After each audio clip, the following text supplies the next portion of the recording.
Hello दोस्तों, नमस्कार।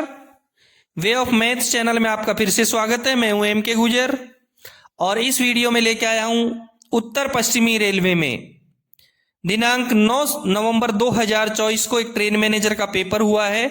उस पेपर का दूसरा भाग, इसी पेपर का पहला भाग क्वेश्चन नंबर 1 से लेकर के 30 तक पिछले वीडियो में हल करवा दिया गया है, जिसका लिंक डिस्क्रिप्शन में दिया हुआ है, वो आप वहां से जरूर देखें। और इस वीडियो में क्वेश्चन नंबर 31 से लेके आए हैं। पूरे पेपर में 110 क्वेश्चन है, जिसमें 10 क्वेश्चन अथवा में और 100 क्वेश्चन करना अनिवार्य है। क्वेश्चन नंबर 31 देखेंगे।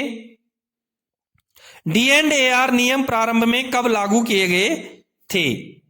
ए में 1967, बी में 1968, सी में दे रखा है 1965 और डी में 1966 दे रखा है।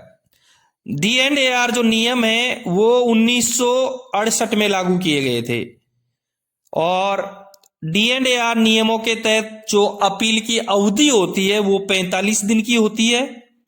इसका लागू करने का जो वर्ष है वो 1968 है। क्वेश्चन नंबर 31 का करेक्ट आंसर रहेगा बी, 1968। क्वेश्चन नंबर 32 देखेंगे। एनडब्ल्यूआर पर एलएचबी स्टॉक की अधिकतम स्वीकृत गति कितनी है? एनडब्ल्यूआर पर एलएचबी स्टॉक की अधिकतम स्वीकृत गति कितनी है? ए में 110 किलोमीटर प्रति घंटे, बी में 160 किलोमीटर प्रति घंटे, सी में 130 किलोमीटर प्रति घंटे और डी में 100 किलोमीटर प्रति घंटा दे रखा है। करेक्ट आंसर रहेगा इसका सी। एनडब्ल्यूआर में एलएचबी स्टॉक की अधिकतम स्वीकार्य गति है वो 130 किलोमीटर प्रति घंटे है। 32 नंबर के क्वेश्चन का करेक्ट आंसर हुआ सी। देखते हैं अगला क्वेश्चन। क्वेश्चन नंबर 33 में मछली की पूंछ को इंजीनियरिंग सूचक के किस रूप में जाना जाता है? ए में दे रखा है स्पीड इंडिकेटर, बी में स्टॉप इंडिकेटर, सी में कॉशन इंडिकेटर और डी में टर्मिनेशन इंडिकेटर। मैं आपको चारों के बारे में बता देता हूं। ए में जो स्पीड इंडिकेटर दे रखा है, यह इंडिकेटर एक पीले रंग का तिकोने आकार का होता है, जिस पर काले रंग से गति प्रतिबंध की सीमा लिखी होती है। बी में जो दे रखा है स्टॉप इंडिकेटर, यह इंडिकेटर लाल रंग का आयताकार होता है, जिस पर दो खड़े पट्टे यानी दो खड़े सफेद पट्टे बने होते हैं। सी में जो दे रखा है कॉशन इंडिकेटर, कॉशन इंडिकेटर भी पीले रंग का होता है, जिसका एक सिरा मछली की पूंछ की तरह कटा हुआ व दूसरा सिरा तीर के समान तीखा होता है और कॉशन इंडिकेटर के बीच के भाग में काले रंग का क्रॉस बना होता है। डी में जो दे रखा है टर्मिनेशन इंडिकेटर, टर्मिनेशन इंडिकेटर पीले रंग का एक गोलाकार इंडिकेटर होता है, जिस पर काले रंग से सवारी गाड़ी के लिए टीपी, मालगाड़ी के लिए टीजी या बॉक्सन वाली मालगाड़ी के लिए टी/बॉक्सन लिखा रहता है। तो 33वें क्वेश्चन का करेक्ट आंसर हुआ सी, कॉशन इंडिकेटर। 33वें क्वेश्चन का करेक्ट आंसर हुआ सी, कॉशन इंडिकेटर। क्वेश्चन नंबर 34 देखेंगे। कार्य समय सारणी किसके द्वारा जारी की जाती है? कार्य समय सारणी, कार्य समय सारणी का अंग्रेजी में होता है वर्किंग टाइम टेबल। और वर्किंग टाइम टेबल किसके द्वारा जारी किए जाता है? ए में पीसीओम प्लस पीसीसीएम दे रखा है, बी में सीपीटीएम प्लस सीएफटीएम दे रखा है, सी में सीटीपीएम प्लस सीपीटीएम दे रखा है और डी में पीसीओएम प्लस सीपीटीएम दे रखा है। मैं आपको कभी कभार इसमें फुल फॉर्म आ जाती है, फुल फॉर्म बता देता हूं इनकी। पीसीओएम की फुल फॉर्म होती है principal chief operation manager, PCCM की फुल फॉर्म होती है principal chief commercial manager, CPTM की फुल फॉर्म होती है chief passenger transportation manager, CFTM की फुल फॉर्म होती है chief freight transportation manager, CTPM की फुल फॉर्म होती है चीफ ट्रांसपोर्ट प्लानिंग मैनेजर। ये इसमें दिए गए हैं। कार्य समय सारणी यानी वर्किंग टाइम टेबल का जो उल्लेख है वो सामान्य नियम 4.07 में किया गया है। 4.07 के 1 में लिखा गया है कि तत्समय प्रवर्त संचालन समय सारणी की एक प्रति प्रत्येक station, train manager, loco pilot, rail पथ या निर्माण निरीक्षक और ऐसे किसी भी अन्य रेल सेवक को दी जाएगी जिसे अपनी ड्यूटी के दौरान उसके प्रयोग की आवश्यकता है। सामान्य नियम 4.07 के 2 में लिखा है कि संचालन समय सारणी यानी WTT प्रकाशित हो जाने पर एक प्रति CRS को भी दी जाएगी और ये PCOM और CPTM दोनों के संयुक्त हस्ताक्षर से जारी होती है। ध्यान रहे WTT 1 वर्ष में एक बार ही जारी की जाती है। 34वें क्वेश्चन का करेक्ट आंसर हुआ डी। अगला क्वेश्चन देखेंगे, क्वेश्चन नंबर 35। NWR के स्वामित्व में चलने वाली पर्यटक ट्रेन कौन सी है? NWR के स्वामित्व में चलने वाली पर्यटक ट्रेन कौन सी है? ए में है महाराजा, बी में डेक्कन ओडिसी, सी में पैलेस ऑन व्हील्स दे रखा है। महाराजा जो ट्रेन है वो IRCTC व फॉक्स किंग्स इंडिया, IRCTC व कॉक्स किंग्स इंडिया के संयुक्त उद्यम से चलाई जा रही है। बी में डेक्कन ओडिसी दे रखा है। डेक्कन ओडिसी जो ट्रेन है वो महाराष्ट्र पर्यटन विकास निगम और IRCTC दोनों के संयुक्त पहल पर चलाई जा रही है। और सी में जो पैलेस ऑन व्हील्स दे रखा है ये उत्तर पश्चिमी रेलवे के स्वामित्व वाली चलने वाली पर्यटक ट्रेन है। 35 नंबर के क्वेश्चन का करेक्ट आंसर हुआ सी। अगला क्वेश्चन देखेंगे, क्वेश्चन नंबर 36।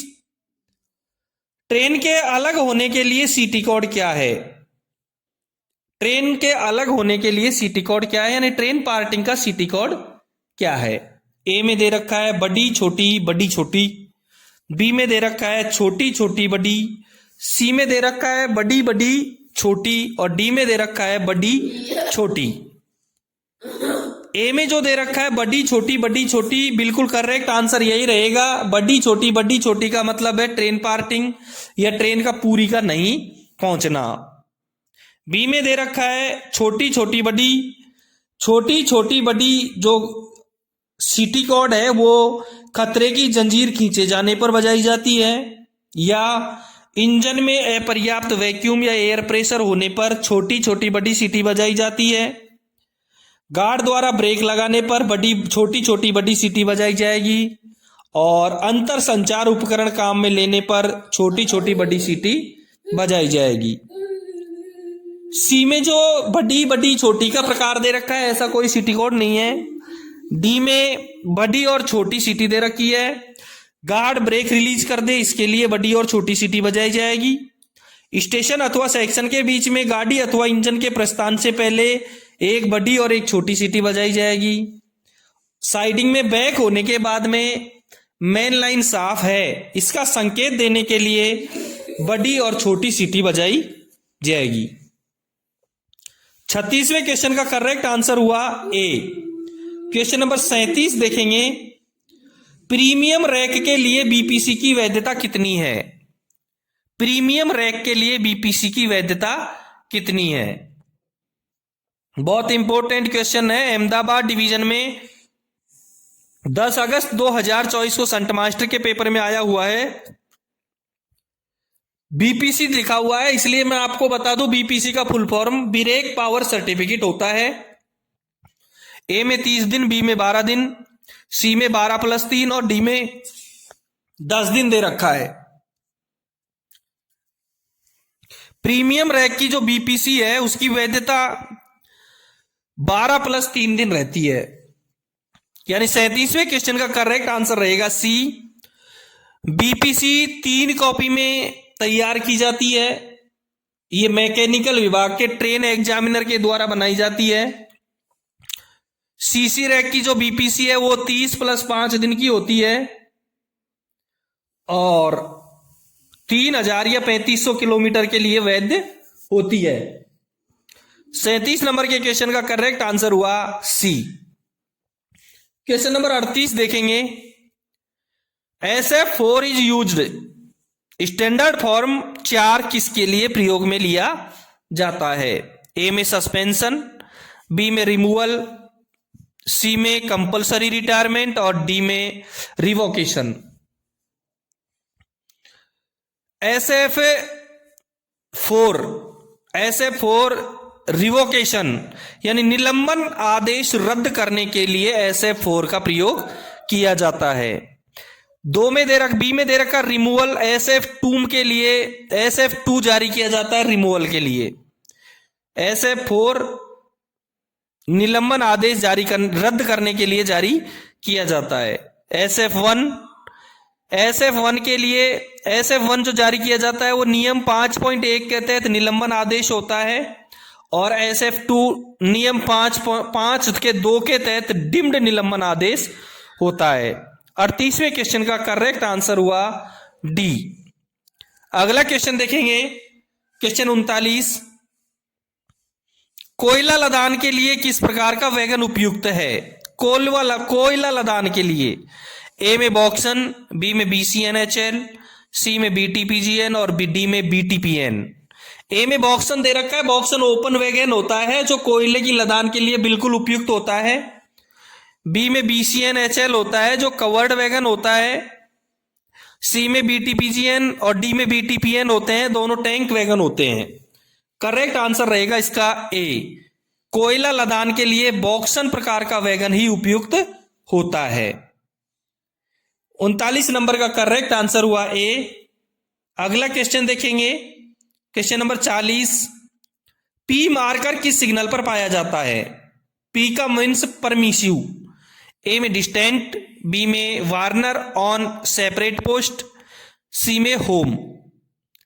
ए में डिस्टेंस दे रखा है, डिस्टेंट के ऊपर पी मार्कर होता है जो परमिसिव होता है, बिल्कुल करेक्ट सही है। बी में वार्नर ऑन सेपरेट पोस्ट, और वार्नर भी परमिसिव सिग्नल होता है जो सेपरेट पोस्ट पे होता है, इसलिए करेक्ट आंसर रहेगा ए एंड बी, यानी कि डी इसका करेक्ट आंसर रहेगा। 40वें क्वेश्चन का करेक्ट आंसर रहेगा डी। अगला क्वेश्चन देखेंगे, क्वेश्चन नंबर 41। 22 वर्ष की रेलवे सेवा वाले ग्रुप सी रेलवे कर्मचारी को कितने सेट सेवानिवृत्ति के बाद मानार्थ पास स्वीकार्य है? जिसकी रेल सेवा 22 वर्ष हो गई, उसको रिटायरमेंट के बाद में कितने पास मिलेंगे? ए में 1 सेट, बी में 2 सेट, सी में 3 सेट। करेक्ट आंसर रहेगा इसका बी, 2 सेट। 22 वर्ष की रेलवे सेवा वाले ग्रुप सी के रेलवे कर्मचारी को सेवानिवृत्ति के बाद में 2 सेट मानार्थ पास स्वीकार्य हैं। 41 नंबर के क्वेश्चन का करेक्ट आंसर होगा बी। अगला क्वेश्चन देखेंगे, क्वेश्चन नंबर 42। न्यूट्रल सेक्शन कहां स्थित होता है? न्यूट्रल सेक्शन कहां स्थित होता है? ए में इलेक्ट्रिक सेक्शन में, बी में नॉन इलेक्ट्रिक सेक्शन में, सी में both A and B.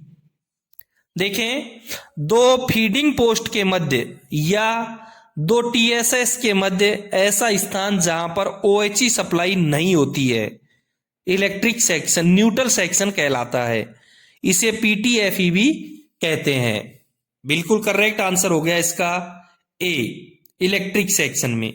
Neutral section कहां होता है? इलेक्ट्रिक सेक्शन में होता है। 42 नंबर के क्वेश्चन का करेक्ट आंसर हुआ ए। अगला क्वेश्चन देखेंगे, क्वेश्चन नंबर 43 देखें। CRS वेस्ट सर्किल का मुख्यालय कहां स्थित है? वेस्ट सर्किल के CRS का मुख्यालय कहां स्थित है? CRS का फुल फॉर्म होता है कमिश्नर ऑफ रेलवे सेफ्टी। ए में दे रखा है चेन्नई, बी में दे रखा है मुंबई, सी में दे रखा है दिल्ली, डी में दे रखा है हैदराबाद। भारतीय रेलवे में कुल 9 CRS हैं जो CCRS के प्रशासनिक नियंत्रण में काम करते हैं। ये भारत सरकार के नागरिक उड्डयन मंत्रालय के प्रशासनिक नियंत्रण में काम करता है। जो वेस्टर्न सर्किल है, NWR है और WR है, वो CRS वेस्टर्न सर्किल के अंडर में आता है और जिसका मुख्यालय मुंबई में है। 43 नंबर के क्वेश्चन का करेक्ट आंसर हुआ बी, मुंबई। अगला क्वेश्चन देखेंगे, क्वेश्चन नंबर 44 देखें, इलाहाबाद स्टेशन का वर्तमान नाम क्या है? इलाहाबाद स्टेशन का वर्तमान नाम, यानी इलाहाबाद स्टेशन का जो नाम है उसको परिवर्तन कर दिया गया है, और यह परिवर्तन फरवरी 2020 में किया गया था। इलाहाबाद स्टेशन का नाम परिवर्तन फरवरी 2020 में बदल दिया गया था। क्या किया था? ए में दे रखा है अयोध्या कैंट, बी में दे रखा है प्रयागराज, सी में दे रखा है प्रयागराज रामबाग, और डी में दे रखा है अजगई बैत धाम। करेक्ट आंसर रहेगा इसका बी, इलाहाबाद का वर्तमान नाम प्रयागराज है, जो फरवरी 2020 में बदल दिया गया था। इलाहाबाद को बदल करके प्रयागराज कर दिया गया था फरवरी 2020 में, फरवरी 2020 में। 44 नंबर के क्वेश्चन का करेक्ट आंसर हुआ बी, प्रयागराज। अगला क्वेश्चन देखेंगे, क्वेश्चन नंबर 45 देखें, एनडब्ल्यूआर पर लूप लाइन, एमडब्ल्यूआर पर लूप लाइन पर अधिकतम स्वीकार्य गति क्या है? लूप लाइन पर अधिकतम स्वीकार्य गति क्या है? ए में 10 किलोमीटर प्रति घंटा, बी में 20 किलोमीटर प्रति घंटा, सी में 15 किलोमीटर प्रति घंटा, और डी में 30 किलोमीटर प्रति घंटा। करेक्ट आंसर रहेगा इसका डी, एनडब्ल्यूआर में जो लूप लाइन में स्वीकार्य गति है वो है 30 किलोमीटर प्रति घंटा, 30 किलोमीटर प्रति घंटा। इसलिए 45 नंबर के क्वेश्चन का करेक्ट आंसर हुआ डी। क्वेश्चन नंबर 46 देखेंगे, क्वेश्चन नंबर 46 में लिखा है, एक वर्ष में कितनी बार कार्य समय सारणी जारी की जाती है? एक वर्ष में कितनी बार कार्य समय सारणी जारी की जाती है? ए में 1, बी में 2, सी में 3। मैं आपको बता दूं, कार्य समय सारणी का जो उल्लेख है, यानी WTT का जो उल्लेख है, वो सामान्य नियम 4.07 में किया गया है। ये वर्ष में एक बार जारी की जाती है, और पीसीओएम और सीपीटीएम दोनों के संयुक्त हस्ताक्षर से जारी की जाती है। वर्किंग टाइम टेबल है वो पीसीओएम प्लस सीपीटीएम दोनों के संयुक्त हस्ताक्षर से जारी किया जाता है। 46 नंबर के क्वेश्चन का करेक्ट आंसर हुआ ए, एक बार। अगला क्वेश्चन देखेंगे, क्वेश्चन नंबर 47 देखें, जब एआरएमई और एआरटी दोनों को प्रस्थान करना हो तो कितने हूटर बजेंगे? ए में दे रखा है 2, बी में दे रखा है 3, सी में दे रखा है 4, और डी में दे रखा है 5। मैं आपको बता दूं, प्रत्येक हूटर के बीच में 5 सेकंड का अंतराल होता है, और एक हूटर का जो हॉर्न है वो 45 सेकंड तक बजाया जाता है। आप एक बार स्क्रीन पर देख लें, निर्धारित कोड और परिस्थिति दी गई है। 2 हूटर 45 सेकंड के 2 सायरन 5 सेकंड के अंतराल से यदि बजाए जाते हैं तो मुख्यालय स्टेशन पर लोकोशेड यातायात यार्ड में होने वाली दुर्घटनाओं के समय, जिसमें केवल एआरटी की आवश्यकता है, यानी कि 45 सेकंड के यदि 2 हूटर बजाए जाते हैं तो मुख्यालय पर ही एआरटी की आवश्यकता होती है। दूसरे नंबर में दे रखा है 45 सेकंड के 3 सायरन प्रत्येक 5 सेकंड के अंतराल से। मुख्यालय स्टेशन के बाहर होने वाली दुर्घटनाओं के समय, जिसमें केवल एआरटी की आवश्यकता है। यदि स्टेशन के बाहर यदि एआरटी की आवश्यकता है तो इसके लिए 3 हूटर बजाए जाएंगे 45 सेकंड के। तीसरे कॉलम में दे रखा है 45 सेकंड के 4 सायरन यदि बजेंगे 5 सेकंड के अंतराल पर, यानी जिन दुर्घटनाओं में एआरटी और एआरएमई की दोनों की आवश्यकता होती है। 47 नंबर के क्वेश्चन का करेक्ट आंसर मिल गया 4 हूटर। यदि 4 हूटर बजे हैं तो एआरटी और एआरएमई दोनों की आवश्यकता है। और अंत में दे रखा है 90 सेकंड का एक लंबा सायरन। यदि 90 सेकंड का एक लंबा सायरन बजता है तो एआरटी तथा एआरएमई के पुराने आदेश को रद्द करने के लिए, जो पहले सायरन बजाया है उसको रद्द करने के लिए एक 90 सेकंड का लंबा सायरन बजेगा। 47 नंबर के क्वेश्चन का करेक्ट आंसर मिल गया हमको सी 4। अगला क्वेश्चन देखेंगे। देखिए क्वेश्चन नंबर 48। सामान्यतः डेटोनेटर की आयु कितनी होती है? डेटोनेटर की आयु कितनी होती है? ए में 4 वर्ष, बी में 5 वर्ष, सी में 7 वर्ष और डी में 6 वर्ष दे रखा है। डेटोनेटर को पटाखा सिग्नल कहते हैं और पटाखा सिग्नल की संरक्षा परिधि 45 मीटर होती है। सहायक नियम 3.64 के 5 के 3 के क में साफ लिखा है कि पटाखे का जीवन 5 वर्ष का होता है, जो उसके निर्माण के महीने से गिना जाता है। तथापि इस अवधि को 5 से 8 वर्ष तक बढ़ाया जा सकता है, बशर्ते कि वे पटाखे जो 5 वर्ष से अधिक पुराने हैं और कारगर भी हैं। मुख्य लाइन तथा ब्रांच लाइन के लिए प्रयुक्त करने में कोई भी अंतर नहीं होगा। इन पटाखों का 8 साल का बढ़ा जीवन काल तक उसी उपयोगकर्ता द्वारा उपयोग जारी रखा जा सकता है। यानी कि 5 वर्ष है लेकिन इसको 1-1 वर्ष करके बढ़ाया जा सकता है 8 वर्ष तक। 48 नंबर के क्वेश्चन का करेक्ट आंसर हुआ बी 5 वर्ष। अगला क्वेश्चन देखेंगे क्वेश्चन नंबर 49।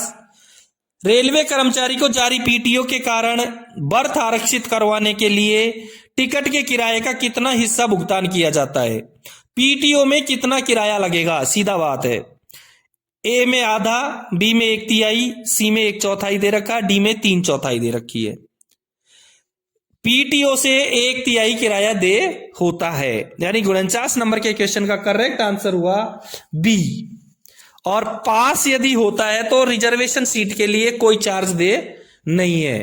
49 नंबर के क्वेश्चन का करेक्ट आंसर हुआ बी 1/3। दोस्तों आप देख रहे हैं 9 नवंबर 2024 को उत्तर पश्चिमी रेलवे में एक ट्रेन मैनेजर का पेपर हुआ है, उस पेपर का हल दूसरा भाग। आपने चैनल को सब्सक्राइब नहीं किया है तो एक बार चैनल को सब्सक्राइब जरूर कर दें। यदि आपको किसी पेपर का पीडीएफ चाहिए तो आप डिस्क्रिप्शन में जाएं, टेलीग्राम चैनल के लिंक पर क्लिक करें और पीडीएफ डाउनलोड करें। अगला क्वेश्चन देखते हैं, क्वेश्चन नंबर 50। क्वेश्चन नंबर 50 में है 2 पहलू सिग्नलिंग क्षेत्र पर सिग्नल ओवरलैप क्या है? 2 आस्पेक्ट यानी 2 आस्पेक्ट सिग्नलिंग क्षेत्र में सिग्नल ओवरलैप क्या है? ए में 380 मीटर, बी में 200 मीटर, सी में 400 मीटर और डी में 180 मीटर दे रखा है। पहले मैं आपको बता दूं सिग्नल ओवरलैप होता क्या है। जैसे सिग्नल ओवरलैप होता है वैसे ही एक ब्लॉक ओवरलैप होता है। देखें, सिग्नल ओवरलैप सिग्नल झुकाने के लिए जो पर्याप्त दूरी होती है उसको सिग्नल ओवरलैप कहते हैं, और लाइन क्लियर देने के लिए जो पर्याप्त दूरी होती है उसको ब्लॉक ओवरलैप कहते हैं। 2 संकेतीय सिग्नल व्यवस्था में सिग्नल ओवरलैप 400 मीटर का होता है, वो 180 मीटर का। 2 संकेतीय सिग्नल व्यवस्था में सिग्नल ओवरलैप 180 मीटर का होता है और बहुसंकेतीय सिग्नल व्यवस्था में सिग्नल ओवरलैप 120 मीटर का होता है। 2 संकेतीय सिग्नल व्यवस्था में ब्लॉक ओवरलैप 400 मीटर का होता है और बहुसंकेतीय सिग्नल व्यवस्था में ब्लॉक ओवरलैप 180 मीटर का होता है। हमको 50 नंबर के क्वेश्चन में बताना है 2 संकेतीय सिग्नल व्यवस्था में सिग्नल ओवरलैप क्लियर है 180 मीटर का होता है, इसलिए 50 नंबर के क्वेश्चन का करेक्ट आंसर हुआ डी 180 मीटर। 2 संकेतीय सिग्नल व्यवस्था में सिग्नल ओवरलैप 180 मीटर। अगला क्वेश्चन देखेंगे, क्वेश्चन नंबर 51 में है निम्नलिखित में से कौन सा कर्तव्य ट्रेन मैनेजर का नहीं है? कौन सी ड्यूटी ट्रेन मैनेजर की नहीं है? ए में दे रखा है मेंटेनिंग डिटेंशन, यानी डिटेंशन का मेंशन करना, मेंशनिंग डिटेंशन। बी में एंश्योरिंग सेफ रनिंग का एंश्योर करना। सी में एंश्योरिंग पंक्चुअलिटी का एंश्योर करना और डी में पैनल ऑपरेशन। बिल्कुल ए, बी और सी तीनों कार्य ट्रेन मैनेजर के द्वारा किए जाएंगे। डी में पैनल ऑपरेशन है, पैनल ऑपरेशन एक स्टेशन मास्टर के द्वारा किया जाता है, इसलिए जो डी में दे रखा है वो कार्य ट्रेन मैनेजर का नहीं है। 51 नंबर के क्वेश्चन का करेक्ट आंसर रहेगा डी, पैनल ऑपरेशन। अगला क्वेश्चन देखेंगे, क्वेश्चन नंबर 52 में है बीसीए सीबीएम किस प्रकार की मालगाड़ी है। ए में दे रखा है पशुधन की लोडिंग, बी में दे रखा है नया संशोधित चीजें, सी में दे रखा है कोयला लोडिंग और डी में दे रखा है कार लोडिंग। करेक्ट आंसर इसका रहेगा car loading. BCA CBM car loading की मालगाड़ी है। 52 नंबर के क्वेश्चन का करेक्ट आंसर हुआ डी। अगला क्वेश्चन देखेंगे, 53 नंबर के क्वेश्चन में है एनडब्ल्यूआर द्वारा चलाई जाने वाली पहली वंदे भारत ट्रेन कौन सी है। उत्तर पश्चिमी रेलवे के द्वारा चलाई जाने वाली पहली वंदे भारत ट्रेन कौन सी है। ए में दे रखा है अजमेर से दिल्ली कैंट, बी में दे रखा है जोधपुर से साबरमती, सी में दे रखा है उदयपुर से जयपुर और डी में दे रखा है उदयपुर से आगरा। अभी तक उदयपुर से आगरा कोई वंदे भारत ट्रेन नहीं चलाई जा रही है। ए, बी और सी तीनों जो दे रखी हैं, तीनों ट्रेन वंदे भारत ट्रेन उत्तर पश्चिमी रेलवे द्वारा चलाई जा रही हैं। अजमेर से दिल्ली कैंट जिसका नंबर 20,977 है, जोधपुर से साबरमती जिसका नंबर 12,461 है और उदयपुर से जयपुर जिसका नंबर 20,979 है। ये तीनों ट्रेनें उत्तर पश्चिमी रेलवे के द्वारा चलाई जा रही हैं जो वंदे भारत हैं। सबसे पहली ट्रेन रहेगी इसमें ए, अजमेर से दिल्ली कैंट। एनडब्ल्यूआर के द्वारा सबसे पहली ट्रेन अजमेर से दिल्ली कैंट चलाई गई थी जिसका नंबर 20,977 है। ये उत्तर पश्चिमी रेलवे की पहली वंदे भारत ट्रेन है, इसलिए 53 नंबर के क्वेश्चन का करेक्ट आंसर रहेगा ए। अगला क्वेश्चन देखेंगे, क्वेश्चन नंबर 54 में है कौन सा दंड डी एंड ए आर के अनुसार नहीं है। कौन सा दंड डी एंड ए आर के अनुसार नहीं है। ए में दे रखा है वेतन वृद्धि रोकना, बी में दे रखा है निंदा, सी में दे रखा है अनिवार्य निवृत्ति और डी में दे रखा है निलंबन। करेक्ट आंसर रहेगा इसका डी, निलंबन। डी एंड ए आर नियमों के अनुसार निलंबन नहीं है। आपको एक बात बता दूं, डी एंड ए आर नियम है वो 1968 से लागू किए गए थे। डी एंड ए आर नियम है वो 1968 से लागू किए गए थे। डी एंड ए आर नियमों के तहत जो अपील की अवधि होती है वो 45 दिन की होती है। डी एंड ए आर नियमों के तहत अपील की अवधि होती है वो 45 दिन की होती है।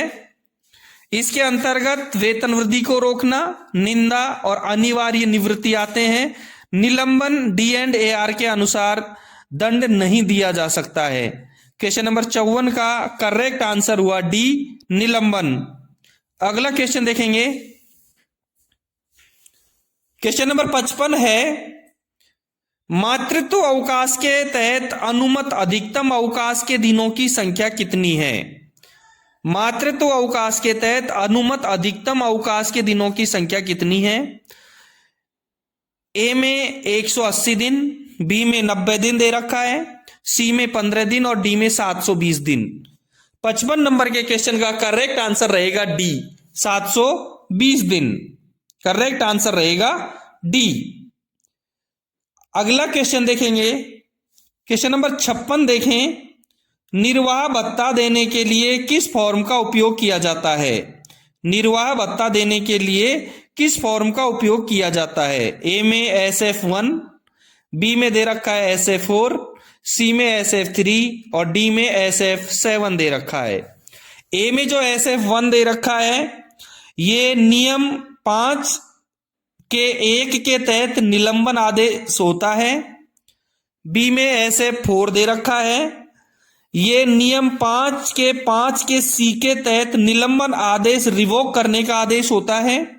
सी में SF3 दे रखा है जो निर्वाह भत्ता देने के लिए फॉर्म होता है। करेक्ट आंसर 56 का सी रहेगा। डी में SF7 दे रखा है, जो जांच बोर्ड या जांच अधिकारी की नियुक्ति करने का आदेश होता है। 56 नंबर के क्वेश्चन का करेक्ट आंसर रहेगा SF3C। अगला क्वेश्चन देखेंगे, क्वेश्चन नंबर 57 में राजस्थान के मुख्यमंत्री कौन है? ए में वसुंधरा राजे, बी में अशोक गहलोत, सी में सचिन पायलट और डी में भजन लाल। ए में जो वसुंधरा राजे दे रखा है, ये पूर्व बीजेपी सरकार में राजस्थान की मुख्यमंत्री थी। बी में अशोक गहलोत दे रखे हैं, इससे पहले कांग्रेस की सरकार में मुख्यमंत्री थे अशोक गहलोत। सी में सचिन पायलट दे रखे हैं, इससे पहले की कांग्रेस की सरकार में उप मुख्यमंत्री थे सचिन पायलट। और डी में भजन लाल दे रखे हैं। तो वर्तमान बीजेपी सरकार में राजस्थान के मुख्यमंत्री हैं, जो 2023 से अब तक हैं, वर्तमान में हैं। और राजस्थान में 14वें मुख्यमंत्री के रूप में कार्यरत हैं। ये 16वीं राजस्थान विधानसभा के सदस्य हैं। तो राजस्थान के वर्तमान मुख्यमंत्री हुए भजन लाल। 57 नंबर के क्वेश्चन का करेक्ट आंसर हुआ डी। क्वेश्चन नंबर 58 देखेंगे, रात्रि भत्ते के उद्देश्य से भारतीय रेलवे पर रात के घंटों को परिभाषित किया गया है। ए में 24 बजे से 8 बजे तक, बी में दे रखा है 22 बजे से 6 बजे तक और सी में दे रखा है 20 बजे से 6 बजे तक। रात्रि भत्ते का जो भुगतान होता है वो 22 बजे से 6 बजे तक होता है और रात्रि भत्ते के लिए 22 बजे से 6 बजे तक भुगतान किया जाता है। 58 नंबर के क्वेश्चन का करेक्ट आंसर हुआ बी, 22 बजे से 6 बजे तक। क्वेश्चन नंबर 59 देखेंगे, कॉलिंग ऑन सिग्नल ऑन स्थिति में कौन सी बत्ती दिखाएगा? कॉलिंग ऑन सिग्नल ऑन स्थिति में कौन सी बत्ती दिखाएगा? ए में दे रखा है लाल, बी में दे रखा है पीला, सी में दे रखा है कोई नहीं और डी में दे रखा है हरा। ध्यान रहे, कॉलिंग ऑन सिग्नल का वर्णन है वो सामान्य नियम 3.13 में किया गया है। कॉलिंग ऑन सिग्नल एक सहायक सिग्नल है जो ऑन स्थिति में कोई बत्ती नहीं दिखाता है तथा ऑफ स्थिति में एक छोटी पीली बत्ती दिखाता है। कॉलिंग ऑन सिग्नल के द्वारा लोको पायलट को निर्देश दिया जाता है कि रुको, सतर्कता पूर्वक आगे बढ़ो, किसी भी अवरोध से पहले रुकने के लिए तैयार रहो। और कॉलिंग ऑन सिग्नल है ये अंतिम रोक सिग्नल के अलावा किसी भी सिग्नल के नीचे लगाया जा सकता है। कॉलिंग ऑन सिग्नल अंतिम रोक सिग्नल के अलावा किसी भी सिग्नल के नीचे लगाया जा सकता है। 59 नंबर के क्वेश्चन का करेक्ट आंसर हुआ सी, कुछ नहीं। अगला क्वेश्चन देखेंगे, क्वेश्चन नंबर 60 में है, प्रेजेंटिंग ऑफिसर की नियुक्ति के लिए किस फॉर्म का उपयोग किया जाता है?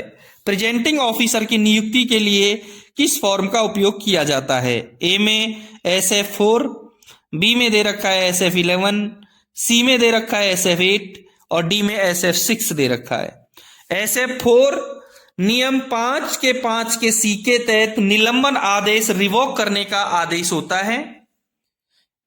बी में SF11 दे रखा है। SF11 लघु आरोप पत्र होता है, लघु दंडारोपण के लिए इसको काम में लिया जाता है। सी में SF8 दे रखा है, यही इसका करेक्ट आंसर है। प्रेजेंटिंग ऑफिसर की नियुक्ति के लिए SF8 फॉर्म का प्रयोग किया जाता है। डी में SF6 दे रखा है, जो दस्तावेजों के निरीक्षण की सुविधा न देने का आदेश होता है। इसलिए क्वेश्चन नंबर 60 का करेक्ट आंसर हुआ सी, SF8। दोस्तों, ये था उत्तर पश्चिमी रेलवे में 9 नवंबर 2024 को एक ट्रेन मैनेजर का पेपर हुआ है, उस पेपर का दूसरा भाग, जिसमें क्वेश्चन नंबर 31 से लेकर के 60 तक हल करवा दिए हैं। 1 से लेकर के 30 तक के लिए एक वीडियो पहले जारी कर दिया है, उसका लिंक डिस्क्रिप्शन में दे रखा है पहले भाग का। दूसरा भाग 31 से लेकर के ये 60 तक था। यदि आपने चैनल को सब्सक्राइब नहीं किया है तो एक बार चैनल को सब्सक्राइब जरूर कर दें।